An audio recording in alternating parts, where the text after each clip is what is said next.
Welcome back. You are listening to the home of forbidden romances. Prepare yourself, because tonight's story will leave you breathless. Glass shattered against the marble floor, the sound echoing like a gunshot in the silent penthouse, signaling the end of the chase and the beginning of Julian's ruin. There was nowhere left to run. Julian backed away until his spine hit the cold, unforgiving surface of the floor-to-ceiling window, the panoramic view of the rain-slicked city behind him offering a cruel reminder of the freedom he had just lost. His chest heaved, lungs burning from the exertion of climbing 30 stories of scaffolding, only to find the trap had been set long before he even touched the building. He wasn't a sloppy thief. He was the Ghost, the best corporate espionage agent in the underworld. He didn't make mistakes. But looking at the three men emerging from the shadows of the opulent, dimly lit room, he realized this hadn't been a heist. It had been an invitation. The Valerius brothers, the triad of Sanctum City. They moved with the predatory grace of apex predators who knew the cage door was already locked. Three of them, identical in their devastating beauty, yet distinct in the terrifying aura they projected. "You're fast, little bird," a voice rumbled, deep and textured like gravel grinding over velvet. That was Ares, the youngest triplet, known as the Muscle, though that term failed to capture the sheer brutality he was capable of. He stepped into the light, his massive frame straining against a bespoke black dress shirt, the top 3 buttons undone to reveal a chest tattooed with ink as dark as his intentions. His knuckles were wrapped in white tape, stained slightly pink, fresh violets. "Fast," the second brother corrected, his voice smoother, a silken cord meant to strangle. "But predictable." "Silas." The mind. He lounged against a grand piano, twirling a butterfly knife with lazy, hypnotic precision. His eyes, a piercing shade of icy blue shared by all three, held a gleam of sadistic amusement. He wore a suit of charcoal gray, perfectly tailored, not a hair out of place despite the chaos of the night. Then, the center of the room parted. Cassius walked forward. The king. He didn't speak immediately. He didn't have to. The air in the room seemed to grow heavy, pressurized by his mere presence. He wore a 3-piece suit, black on black, his silver tie the only brightness on him. He stopped 5 feet from Julian, his hands clasped behind his back, observing the thief with the detached curiosity of a scientist examining a specimen he intended to dissect. "Julian Vane," Cassius said softly. The sound of his own name made Julian flinch. "You have something of ours." Julian's hand went instinctively to the pocket of his tactical vest, where the encrypted drive burned against his ribs. The drive contained the layout of the Valerius Syndicate's entire money laundering network. Or so the client had claimed. "I don't know what you're talking about," Julian lied, though the tremor in his voice betrayed him. He was good at lying, but fear had a way of stripping away talent. Ares laughed, a sharp, barking sound. He closed the distance in 2 strides, slamming his hand against the glass next to Julian's head. The impact vibrated through Julian's skull. "Don't lie to us," Ares growled, leaning in so close Julian could smell the expensive scotch and metallic tang of blood on his breath. "It insults us. And when we're insulted, I get to break things." "Ares, heel," Cassius commanded.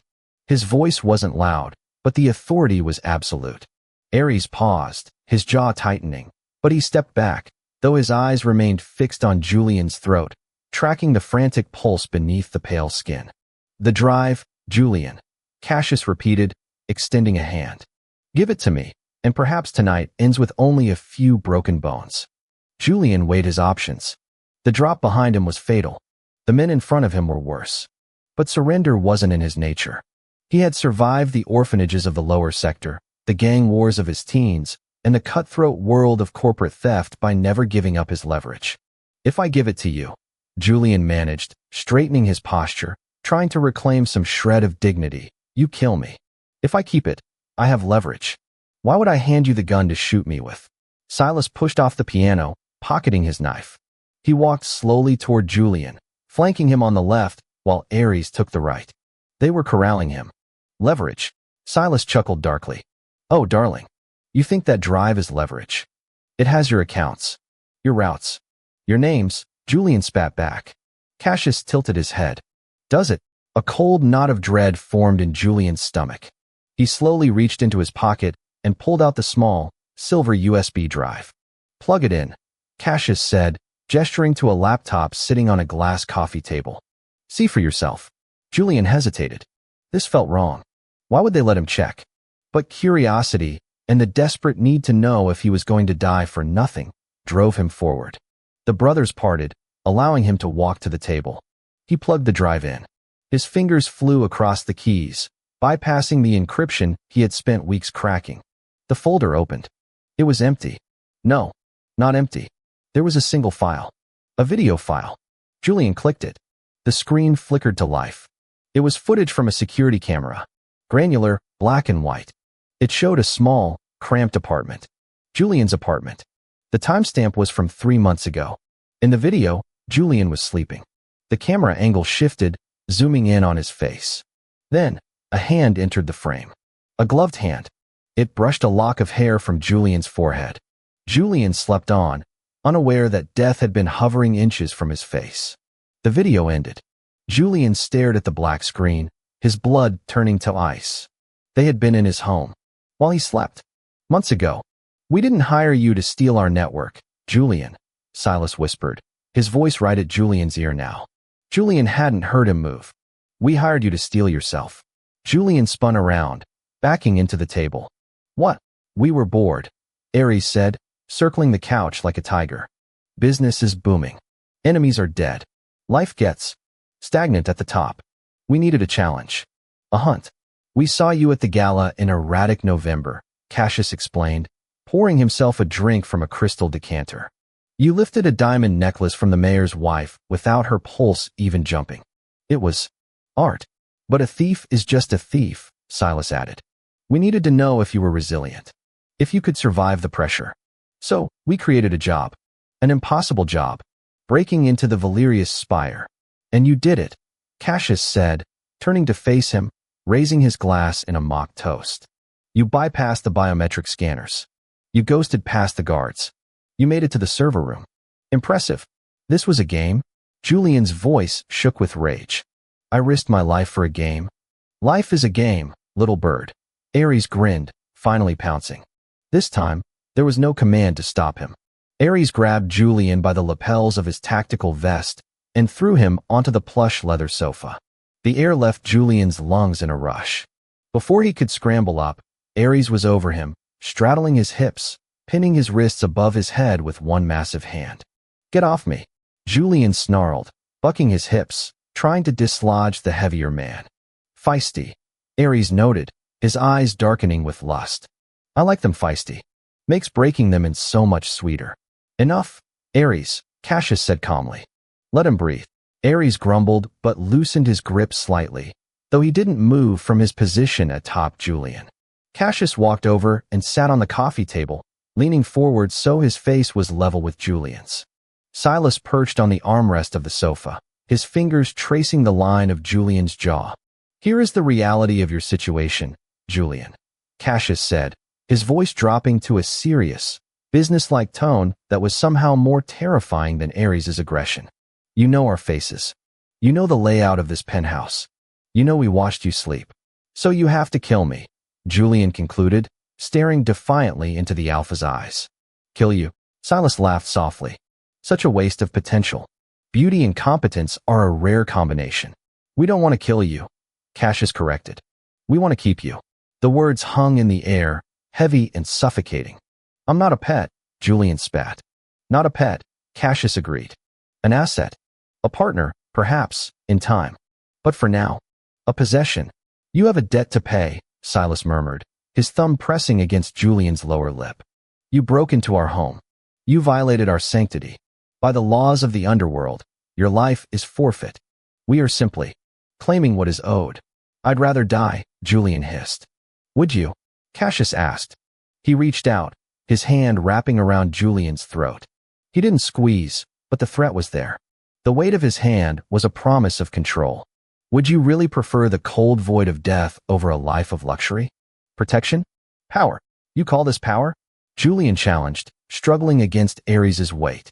"I'm pinned to a couch. Submission is a form of power if given to the right masters," Cassius said enigmatically. Suddenly, the elevator doors at the far end of the penthouse chimed. The atmosphere in the room shifted instantly. The playful cruelty vanished, replaced by cold, hard professionalism. Ares was off Julian in a second, pulling a heavy-caliber pistol from his waistband. Silas produced his knives. Cassius stood, his demeanor shifting from seducer to general. "Expecting company?" Julian asked, sitting up, rubbing his wrists. "No," Cassius said, his voice ice. The elevator doors slid open. 4 men in tactical gear stormed out, suppressed assault rifles raised. "Valerius," one of them shouted. "The Petrovich cartel," Ares snarled. "How did they get past the lobby?" "The thief," Silas said, glancing at Julian. "Did you lead them here?" "I work alone," Julian shouted, scrambling behind the sofa as bullets began to fly. The room erupted into chaos. The sound of suppressed fire was a rhythmic thwip-thwip-thwip against the shattering of expensive decor. Ares flipped the heavy oak coffee table for cover, returning fire with deafening roars of his hand cannon. Silas moved like smoke, disappearing into the shadows of the pillars. Julian was pinned behind the sofa. He saw a gun on the floor, a spare piece that had slid from Ares's holster in the scramble. He grabbed it. His heart hammered against his ribs. This was his chance. The Petrovich hit squad was engaging the brothers. He could shoot his way to the fire escape. He could run. He looked at the exit. Then he looked at Cassius. The eldest brother was pinned down behind a marble pillar, reloading. 2 of the hitmen were flanking him, moving to a blind spot. Cassius didn't see them. "Let them kill him," a voice in Julian's head screamed. "If he dies, you're free." But was he? If the Petrovich cartel killed the Valerius brothers, they wouldn't leave a witness. They would kill Julian just for being in the room. And deeper than that logic was a visceral, inexplicable pull. In the last 10 minutes, Julian had felt more alive under the terrifying gaze of these 3 men than he had in 10 years of living in the shadows. Damn it! Julian rolled out from behind the sofa. He didn't aim for the exit. He aimed for the flankers. Asterisk bang. Bang. Asterisk. 2 shots. Clean. Professional. The first hitman dropped, a bullet in his neck. The second spun around, shocked, giving Cassius the split second he needed. Cassius leaned out and put 2 rounds into the man's chest. Cassius looked at Julian. Their eyes met across the ruin of the living room. There was no gratitude in Cassius's gaze, only a fierce, burning recognition. "Ares, left flank," Julian shouted, seeing another gunman advancing on the youngest brother. Ares didn't question the warning. He spun, swinging his arm like a sledgehammer, pistol whipping the gunman before unloading a round into him at point-blank range. Silas emerged from the shadows behind the final intruder, his blade drawing a crimson line across the man's throat before the body even hit the floor. Silence returned to the penthouse, heavier than before, punctuated only by the smell of gunpowder and the ragged breathing of the men. Julian remained on the floor, the gun still in his hand. He was trembling now. The adrenaline was fading, leaving the reality of what he had just done to crash over him. He had saved the monsters who wanted to enslave him. Slowly, the 3 brothers converged on him. Julian tightened his grip on the gun. "Stay back." Ares laughed, wiping blood from his cheek. "You saved Cass. You had a clear shot at the door, and you saved him." "Strategic choice," Julian said breathlessly. "They would have killed me too." "Perhaps," Silas purred, stepping over a body. "Or perhaps you realized where you belong." Cassius stopped in front of Julian. He looked down at the gun in Julian's hand. "Are you going to shoot me now, Julian?" Julian stared at the weapon. It felt heavy. Useless. He knew, with sinking certainty, that even if he shot Cassius, Ares and Silas would tear him apart before he blinked. He engaged the safety and set the gun on the floor. "Smart boy," Cassius said. He reached down, grabbing Julian's hand and pulling him to his feet. But he didn't let go. He pulled Julian into his chest. The contact was electric, scorching. Julian gasped, his hands resting on Cassius's lapels to steady himself. "You had your chance to run," Cassius murmured into his hair. "You chose to fight. You chose us." "I chose survival," Julian argued weakly. "Same thing," Ares said, coming up behind Julian. He wrapped his massive arms around Julian's waist, chin resting on Julian's shoulder, sandwiching the thief between the 2 alpha bodies. You're part of the pack now, little bird. You fought for the pack. Silas stepped in front, completing the circle. He took Julian's chin in his hand, tilting his head up. The Petroviches found us because of a tracker on your bike, didn't they? You led them here. I didn't know, Julian whispered. We know, Cassius said. It's a loose end. A mistake. Usually, we punish mistakes. But, Silas interjected, his eyes roaming Julian's face. You cleaned up your mess. You paid the blood price. So, Julian swallowed hard. I'm free to go. The three brothers laughed in unison. It was a dark, harmonious sound that vibrated through Julian's bones. Go, Cassius asked, incredulous.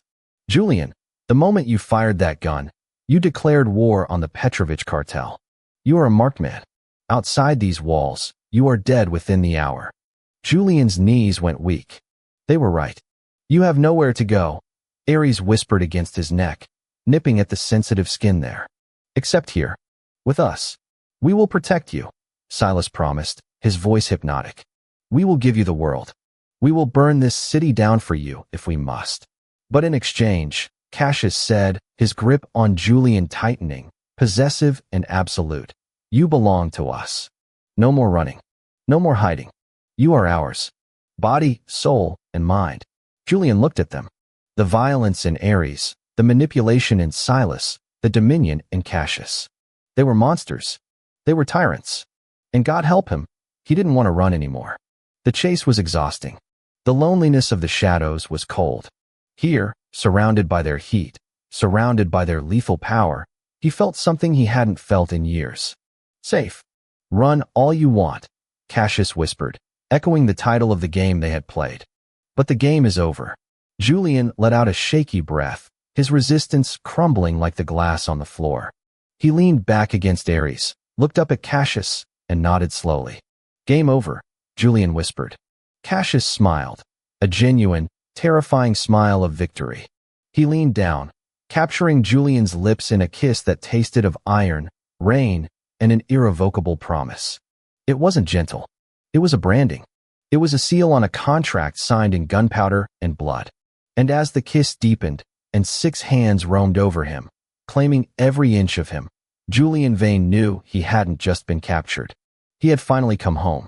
And that is how the elusive ghost was finally caught, not by chains, but by his own choice to stay in the wolf's den.